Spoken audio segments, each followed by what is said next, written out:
Hey, good afternoon. This is our second video of our dual military journey.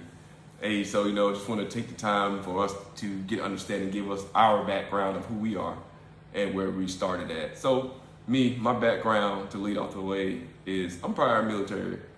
So before I commissioned as an officer, I was enlisted. I got the E1, E2, E3, E4. Then I got lucky enough to get selected into ROTC, green to gold. I had my brother, Dante Barr, kind of like assisted me, helped me through the process, which paved the way to make me be better, I should say. So my prior service experience started with me going to South Carolina National Guard. So I enlisted into South Carolina National Guard in 2018. And then after that, I commissioned, I believe. So I went to Bowlit that May of 2018. I went to basic training that May of 2018. And then when I got back in August for school, I commissioned and contracted. And then I commissioned in 2020. So I originally started off as a 42 Alpha. And then now I'm a 36 Alpha. I started off as a 15 uniform. 15 uniform is a Chinook maintenance mechanic. I was out of Fort Bragg, 82nd Airborne Division, 122nd Aviation Support Battalion under Major Haywood, my biggest supporter. So moving on down to ROTC challenges for myself, I encountered so many ROTC challenges because I thought it was merely what it is, Reserve Officer Training Corps. I didn't know that I had to go in there and get OML points, do volunteering events, make sure my grades are A plus or A plus or higher, because that's weighted and they don't tell us prior service personnel that information. I went to Elizabeth City State University. I'm a Viking, degree held in aviation maintenance. So RTC for me was a little different. So I went to HBCU, which is Benedict College, BC. But my ROTC program was with the University of South Carolina. So it was a little weird. So I went to school at Benedict College, but for ROTC classes, we had to all get in a van and drive down the street to the University of South Carolina. And it was the same. We had the OML points, and it was rough. And I was the only finance person in my commissioning class to get finance. She's pretty gifted. So our follow-on assignment, I can say, is I was immediately upon commissioning going to bowling at Fort Gordon. I got assigned to South Korea, Camp Humphreys, 2nd Infantry Division, 229th Signal Company. It was rough because we got there during COVID time. So it was 2 weeks on quarantine. You realize that you're not really doing PT. Then you get out of quarantine, then everybody wants you to do a PT test.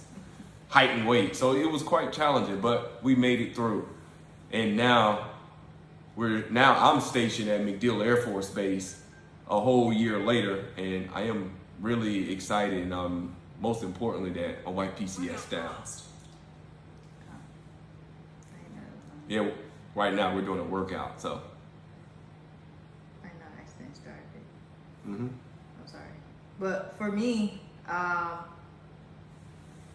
originally wasn't supposed to go to Bolick until 2021, which is funny because COVID happened. So when COVID happened, somebody that couldn't go to finance Bolick, they asked for a later date, so I got swapped with them. So I ended up going in 2020, and then after I graduated in that August, because September is when I left to go to Korea, so I wasn't even supposed to meet you.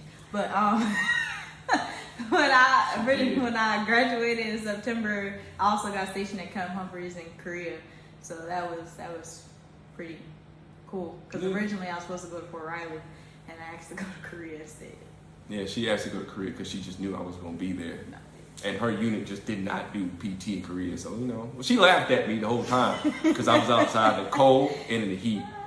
But however, it brings us to our final topic of the day is mentorship. I can say my greatest two mentors has been Dante Barr, who helped me get the green and gold packet off the ground and go in the right direction. And he's still with me today. He's continuing to support me and aid me. But He passed on the reins to Major Walter Holmes, who literally assists me with every single thing. I have to push every information through him because he vetted, tell me if I'm wrong or right. His motto is call me anytime throughout the day, even at night. If you need assistance, I will be there. And he's been there.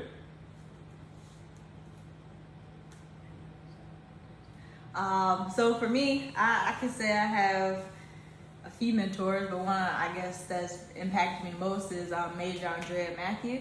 When I first got back from Korea and came to Fort Stewart, I did not want to go to Fort Stewart, obviously, because I want to be in Florida with my husband. But that's where I got put. And when I walked into the unit for the first time, she set this environment to where you kind of just felt like you were at home.